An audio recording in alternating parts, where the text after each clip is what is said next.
Isang INC The Revealers na naman po mga kapatid ang nakatikim sa atin ng isang pamalong bakal. At siya po ay napahiya at ang pangalan po ng INC na ito ay Midan. Ako. Sige, tanong.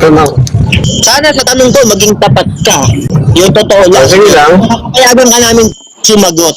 Tanong, ayon sa Pilipos, ano yung kanyang hinubad sa nakasulat? Yung pagka-Diyos o yung pagkatao categorical? Ang nakasulat doon ay yung pagka-Diyos na tumutukoy sa kanyang kabanalan. Dahil ang salitang pagka-Diyos ay hindi likas na kalagayan kundi katangian. Bagay na hindi lang si Kristo ang may taglay, kundi maging ang mga Kristiyano ay mayroon ding pagka-Diyos. Sa sentido hindi sa likas na kalagayan kundi sa katangian. Halimbawa, ang pagiging banal. Hindi lang si Kristo ang banal, hindi lang ang Diyos ang banal, hindi lang mga anghel ang banal, kundi ang iglesia mismo. Okay, next question na. Okay, sagot mo, ang hinubad niya yung pagka-Diyos. Sabi mo, malinaw yan ha. Hindi ako may sabi niyan. Ikaw, hinubad yung pagka-Diyos.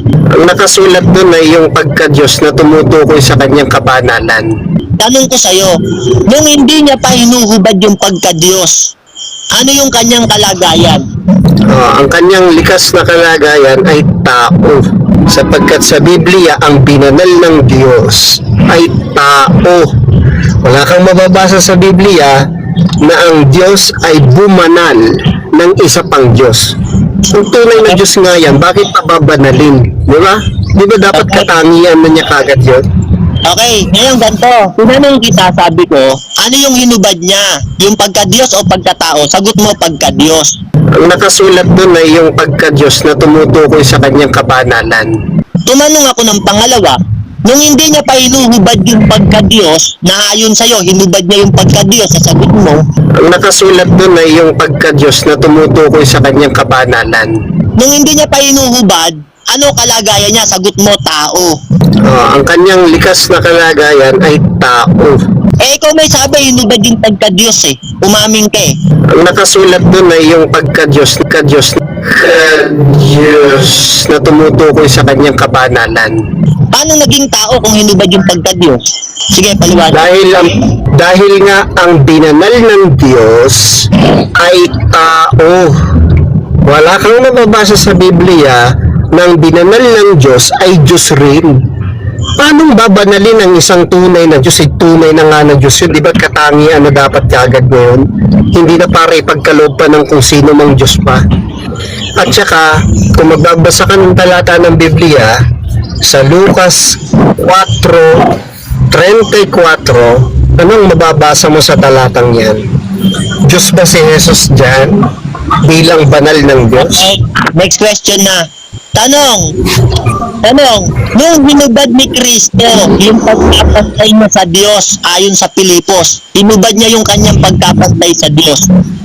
Nung after niya ba hubarin ito, pantay pa ba sila o hindi na? Categorical.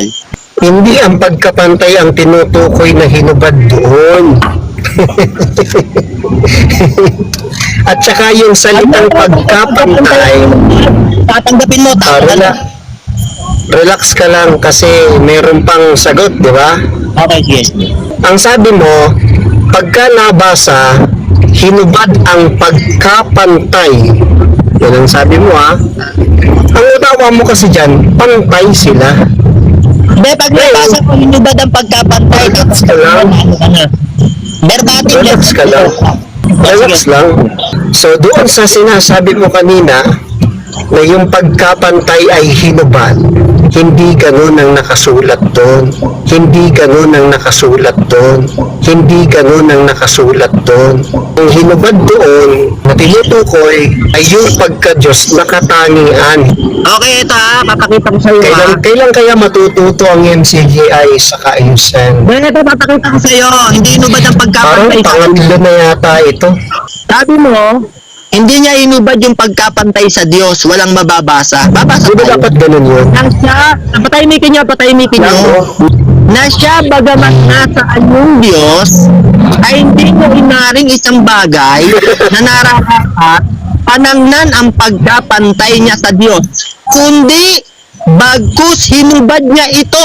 Amen. Hinubad pala yung pagpapantay. Sabi niya, hindi raw, bro, hindi raw. Hindi ganun ang nakasulat doon. Hindi ganun ang nakasulat doon. Ang nakasulat doon ay yung pagka-Diyos na tumutukoy sa kanyang kabanalan. Hindi ganun ang nakasulat doon. Ang nakasulat doon ay yung pagka-Diyos na tumutukoy sa kanyang kabanalan. Hindi raw hinubad yung pagkapantay, walang mababasa. Hinubad pala yung pagkapantay mo. Hindi mo. Sabi mo hindi mababasa. Sabi mo hindi mababasa. Na yung pagka-Diyos ay iginamit din sa Ama. Ibig sabihin, hindi rin pa Diyos ang Ama. Dahil sa sinasabi mo, hindi Diyos si Kristo. Dahil pagka-Diyos ang ginamit sa Kanya. Ito hamon ko sa iyo ngayon. Magbigay ka. Talo na ako pagka may naibigay ka. Magbigay ka ng record mo na sinabi ko, hindi Diyos si Kristo. Magbigay ka ng record mo na sinabi ko, hindi Diyos si Kristo. Kasi salitang pagka-Diyos ang... Okay. Sige. Okay, ha? Narinig niyo mga kapatid, ha? Magbibigay tayo ng record na sinabi niya, hindi Diyos si Kristo. Sa makatuwid, tanggap niya na Diyos si Kristo. Pambihira, umaamin, Magbigay daw tayo ng reference na sinabi niya, hindi Diyos si Kristo. Sa makatuwid, tanggap niya na Yesu Kristo ay Diyos. Amen! Bautismo na yan!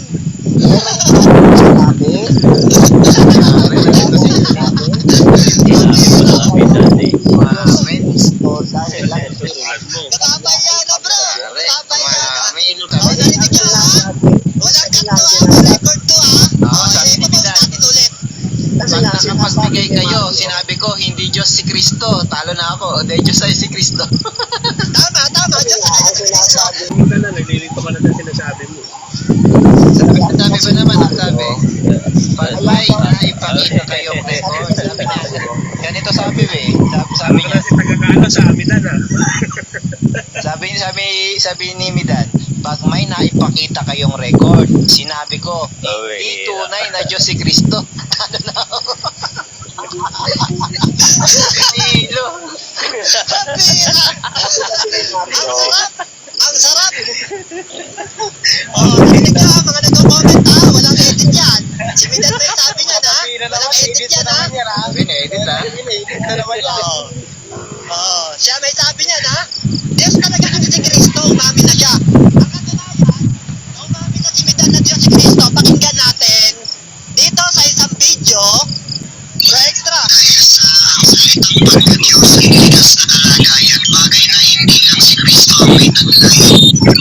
Dahil sa ang salitang pagka-Diyos ay likas na kalagayan, bagay na hindi lang si Kristo ang may taglay.